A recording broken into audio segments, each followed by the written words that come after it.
आला हजरत ने दर्स भी दे दिया इस कलाम में। कलाम तो हालांकि याद मदीना में है, वो सूए लालाजार फिरते हैं तेरे दिन ए बहार फिरते हैं, मगर यहाँ बड़ी खूबसूरत बात की कि ए गाफिल इंसान जरा याद तो कर वो जगह कौन सी है जब जाते 5 हैं और 4 आते हैं। नाज़रीन ये सवाल वैसे आपसे भी है, ये एक पहेली भी है कि ऐसी कौन सी जगह है जब 5 जाते हैं और 4 आते हैं।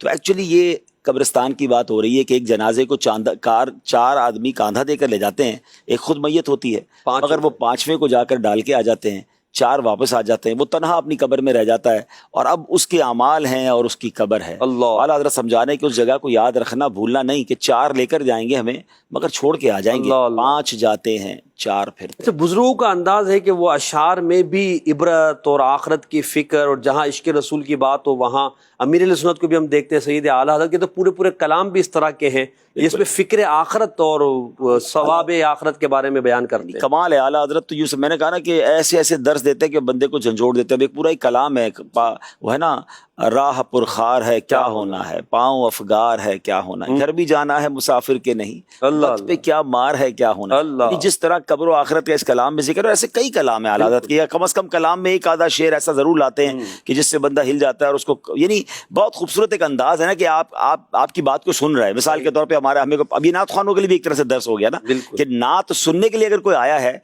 तो नात सुनाते सुनाते उसको कोई इस्लाह की बात भी कर दे, कोई छोटा सा बयान भी कर ले, कोई 5 मिनट नेकी की दावत दे दे। तो आला हज़रत भी देखते कि जब लोग नात पढ़ रहे हैं या नात सुन रहे हैं तो नात पढ़ते पढ़ते सुनते सुनते कोई कब्र भी याद दिला दें, कोई नमाज की बात भी कर लें, कोई अल्लाह की इताअत की बात भी कर लें, और यही अंदाज अमीर सुन्नत कलाम में मिलता है। तो ये बिल्कुल होना चाहिए कि पीछे हमारा मतमा नजर या टारगेट ही होना चाहिए कि किसी तरह किसी की इस्लाह हो जाए। माशाअल्लाह।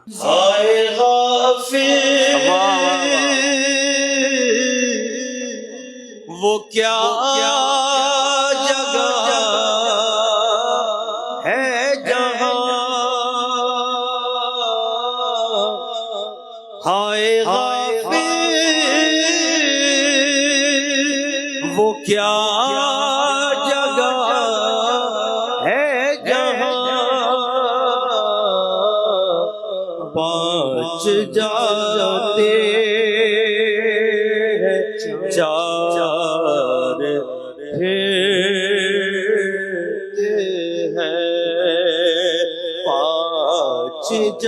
जाते हैं 4।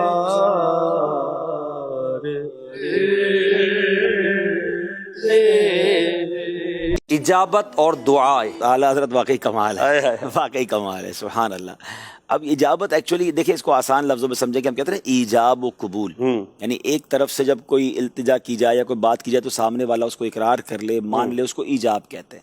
अब यहाँ जब हम दुआ करते हैं तो हम चाहते हैं कि अल्लाह की बारगाह से, अल्लाह की जनाब से वो कबूल हो जाए, हमारी पुकार सुन ली जाए, इसको इजाबत कहते हैं। तो हम गुनाहगारों के लिए तो हम यही लफ्ज़ इस्तेमाल करते हैं कि अल्लाह हमारी दुआ अल्लाह कबूल फरमा ले और इजाबत मिल जाए। लेकिन नबी पाक की शान ये है कि वो रब के ऐसे हबीब हैं कि इजाबत ने झुक कर गले से लगा, यानी इजाबत ने तो आगे जाकर उसको गोया गले से लगा लिया, क्योंकि दुआ करने वाले कौन है? रब के हबीब हैं, बड़ी नाज से जब दुआए मोहम्मद। अच्छा, ये तो एक बात हो गई, मगर आला हज़रत के पास अल्फाज का क्या चुनाव है।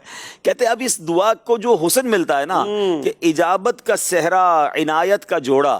अच्छा, अब इनायत ये कि नबी पाक ने जो अर्ज़ करना है रब ने कबूल फरमाना है, अल्लाह के हबीब हैं, तो इनायतें भी हैं, इजाबत भी है। तो आका की दुआ एक्चुअली शान से बढ़ती है कि वो दुल्हन का एक रूप धार लेती है। इजाबत का सेहरा, इनायत का जोड़ा, दुल्हन बन के निकली दुआएं। अच्छा, इन दोनों अशार में हम गुलामों के लिए जो एक दिलासा है ना कि इतनी मकबूल दुआएं हैं, तो आका ने हमारे लिए भी तो दुआएं की है ना। बिल्कुल की। रब्बे हबली उम्मती कहते हुए पैदा हुए, हक ने फरमाया कि बख्शा अस्सलातु वस्सलाम, रातों को जाकर हमारे लिए दुआएं की, उम्मती उम्मती की सदाएं बुलंद की। तो जब अल्लाह के वो हबीब हैं और उनकी दुआएं ऐसी मकबूल हैं तो इंशाअल्लाह हम गुनाहगारों के हक में जो उन्होंने दुआ की है जरूर मकबूल होगी इंशाअल्लाह। इजाबत ने झुक कर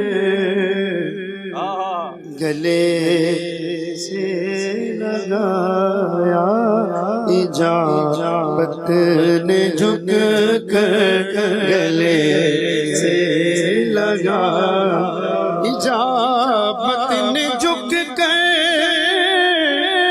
गले से लगाया, इजाबत ने झुक कर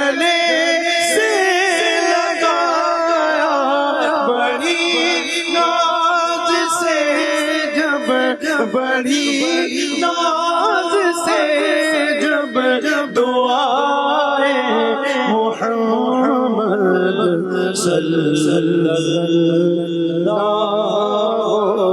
علیہ وسلم اجابت کا صحرا عنایت کا جوڑا اجابت کا صحرا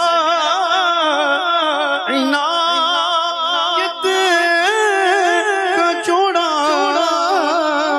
اجابت کا صحرا عنایت کا جوڑا دلہن بن کے نکلی دلہن بن کے نکلی دعائے محمد صلی اللہ علیہ وسلم.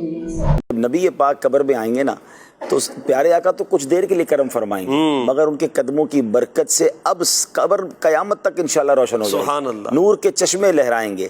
اچھا یہ حسن زن نبی پاک کی رحمت پر ایسا مان ہے اور سبحان اللہ یقیناً یہ ایمان والوں کا خاصہ بھی ہے کہ جب نبی پاک ہماری قبر میں آ جائیں گے تو پھر قبر میں عذاب کیسے آئے گا. یعنی وہ ایمان اور پیارے آقا علیہ الصلوۃ والسلام سے محبت کا یہ انداز ہے اور اللہ کرے کہ پیارے آقا کی جب ہمیں قبر میں زیارت ہونا تو نبی پاک کی رضا کے ساتھ ہو. سبحان اللہ. پیارے آقا کی ہمیں پہچان نصیب ہو جائے کیونکہ جس نے نبی پاک کو پہچان لیا منکر نکیرین کے سوالات کے جوابات دے دیے تو پھر تو نور کے چشمے لہرائیں گے نا کیونکہ جنت کی کھڑکی کھول دی جائے گی. کفن کو جنتی کفن سے بدل دیا جائے گا. قبر تا حد نگاہ وسیع ہو جائے گی. تو یہ برکت ہوگی سرکار دو عالم علیہ الصلوۃ والسلام کی تشریف آوری کی اور ان کی پہچان کی. تو اللہ ہمیں قبر میں ان کی پہچان نصیب فرمائے اور پہچان ظاہر ہے کہ اسی کو نصیب ہوگی جس نے زندگی بھر ان کی یاد میں گزاری ہوگی ان کی سنتوں پر گزاری ہوگی ان کے ذکر میں گزاری ہوگی. جو دنیا میں انہیں بھولا بیٹھا ہے کہیں ایسا نہ ہو کہ قبر میں پہچان نہ کر سکے. تو انشاءاللہ زندگی ایسے گزارنی ہے کہ جب نبی پاک قبر میں آئیں ہم انہیں پہچانیں ان پر درود پاک پیش کریں انہیں سلام عرض کریں اور پھر اس کے بعد کیا ہوگا کہ قبر میں لہرائیں گے تا حشر چشمے نور کے جلوہ فرما ہوگی جب طلعت رسول اللہ کی. سبحان اللہ سبحان اللہ. فوجدت أني خاسر فتلك